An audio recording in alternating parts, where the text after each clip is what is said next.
That's a couple of times now you mentioned agents. How do agents add value to the whole process? Do you want to? Okay.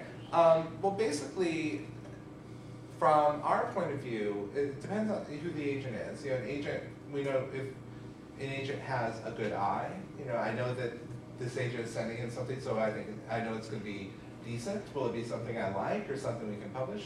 Maybe. You know, not always.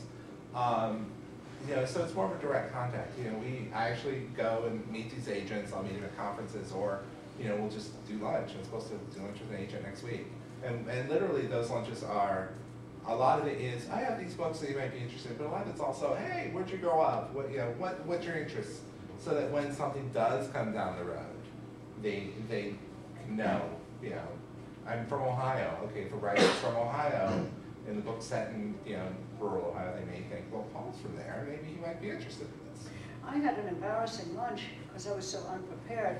I've done business off and on with an agent named Al Zuckerman, yeah. For years, back from when I was doing unauthorized star biographies, and Al was sleeping on somebody's sofa until Ken Follett came along, and now he runs Writer's House, which is a big and very reputable agency, and I was invited to lunch, and I went over there, and here's a whole long table covered with beautiful food, and all his agents were there, and Al said, "Now, Harriet, what is Tor looking for?" Well, at this point, I'd been editing nobody but Jim. I could have made it up. Said, everything you got, just send it over there. And the other thing that the agent has value is basically more on the business relationship. An author who, I have an editorial relationship with these authors, but business questions and details and disagreements I deal with the agent. And that way, my relationship with the author can be, you know, more congenial. And an agent, the agent will kind of know, they'll have an idea of what a publisher will be willing to pay for the book.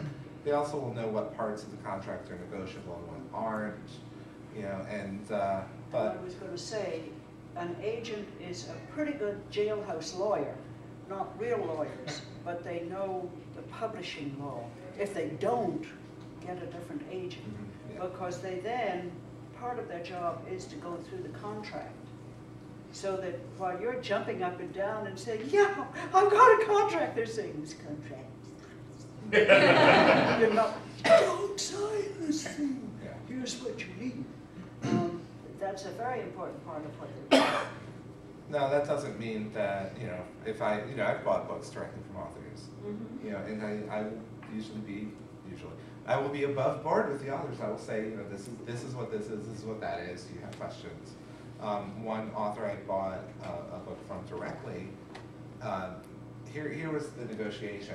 You know, I'm really interested in your book. I'm going to pay you X dollars for it. He said, great, I'll take it. And I was just like, yeah, I was really kind of torn. I'm like, you really should ask for more money. And I didn't say that. I would have given him $1,000, which would have been a nice raise, another $1,000. But you know, and I was just like, but even if you, I always say this to people, even if you're unaged and you get an offer, always ask for more money. Yes. Be polite about it. Don't say, you know, I demand, you know, 3 times as much. No, you might get another $500 or $1,000. Just remember, or they may say no. May I please have a little more, yeah. sir? So I gave Robert Jordan his first publishing contract. I had my own imprint at the time, and in Charleston, South Carolina, where we both lived, there was not even the spore of an agent. I mean, for miles in any direction. And I said, well, look, I don't know of a single agent to recommend to you, but here is a recent issue of the Science Fiction Writers of America magazine, which had the Science Fiction Writers of America dream contract in it. I said, read it. This is not the contract I am going to give you, but you need to know this so that we can talk. So I was teaching him to be his own agent, really. And then we went to contract. So if the book sells as much or more than you expected, and you got a smaller advance, it's gonna come out the same, or are we talking percentages, or? Well, if you got a smaller advance but a nice percentage, then you make more money in the situation you described.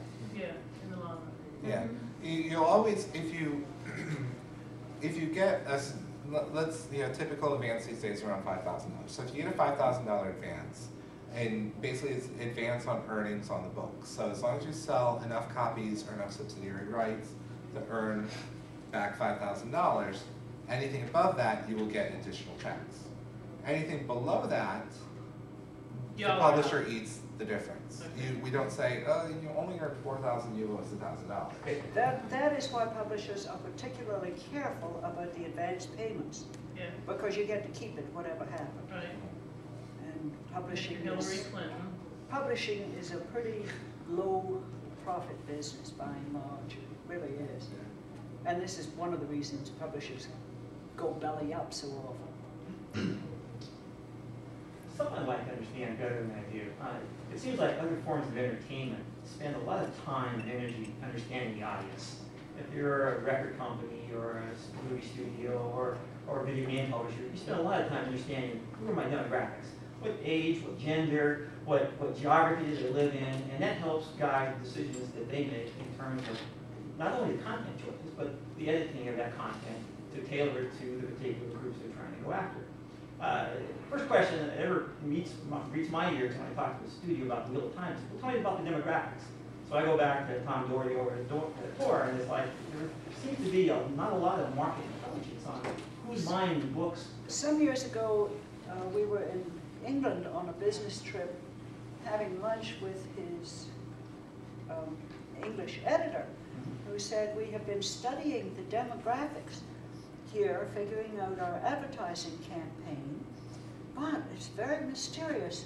And Jim said, it is? He said, yes, your audience is perfectly spherical. He said, you mean they're fat? He said, no, it is as if you took a scoop out of England. There is no differentiation of the demographics from the national picture of Great Britain. So we don't know how to do it. So everybody reads it. Mm-hmm. Yeah, everybody reads these books. It's pretty much the case. Online, for example, I mean, you see a very strong, maybe even a gender bias. A lot of females really find the characters resonate in a way that other fantasy genres works not. Don't, yeah. And there's other elements of that. It's just, I'm curious about how much, if anything, is it still an art? Is it intuition that guides editorial choices and selections about what to publish?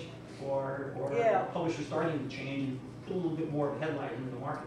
Oh, yeah, we just make it up as we go along. And a lot of that data is, and a lot of that, a lot of it's gut feeling, and I'll go in there with something and Tom will be like, so what do you think of this? I'm like, well, my gut feeling is it will do X, based on what similar projects have done. And I think this will appeal to this type of person. What data do we have to back it up? It's all anecdotal.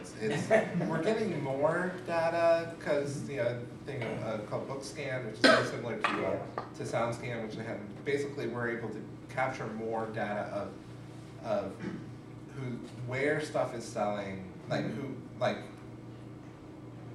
actual sales. Like before, we ship 100,000 copies. Okay, well now in 6 months, how many of those have actually sold?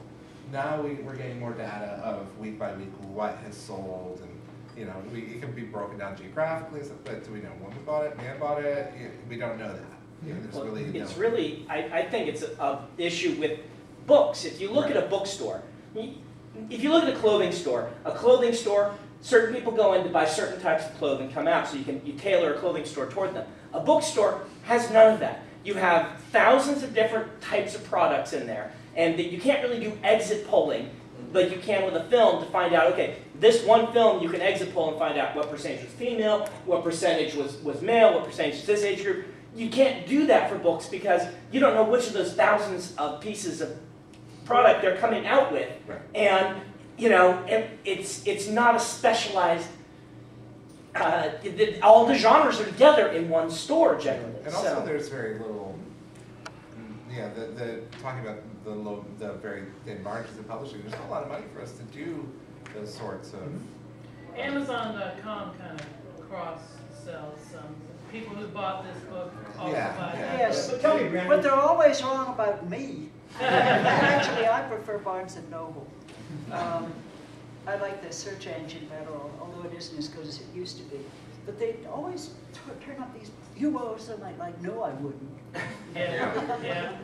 But Brandon, if you were doing a your 10-volume series, and you knew after 2 or 3 volumes that maybe young males were to come to the sweet spot, the people that were buying your books, wouldn't that help guide choices that you might make? Or is it just art for art's sake, and it's going to be the story you've outlined regardless of who is resonating with in the market? It's really going to be art for art's sake. Yeah, it's not honest writing. Yeah. It's not honest Yeah, writing. there are You can do types that. of books that you target specifically to a certain audience, but what I write, all of my books are targeted toward me. Yes. Because I grew up among these people. I read the books. My only instinct for what to write is what I would like at being one of these people, being a fan myself. And so I simply write the coolest book I can for whoever, for this crowd, which I just know because I hang out with them. So somewhere between the pages you write and the desk of the editor in the process, it becomes a passion of art to a business where the decisions have to be made based on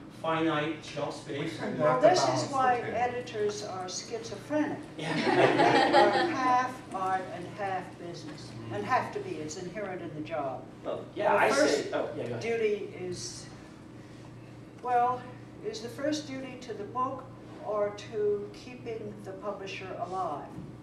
The publisher in the sense of the business. It's a constant, what do you do? Yeah, I have to justify my job. I'm justifying my job by the amount of money I bring. I would imagine too that there's that risk that the editor has to take at some point. Generally speaking, from what you said, it sounds like there is a lower financial risk in buying an author for, I don't know, $5,000 is the low end or whatever.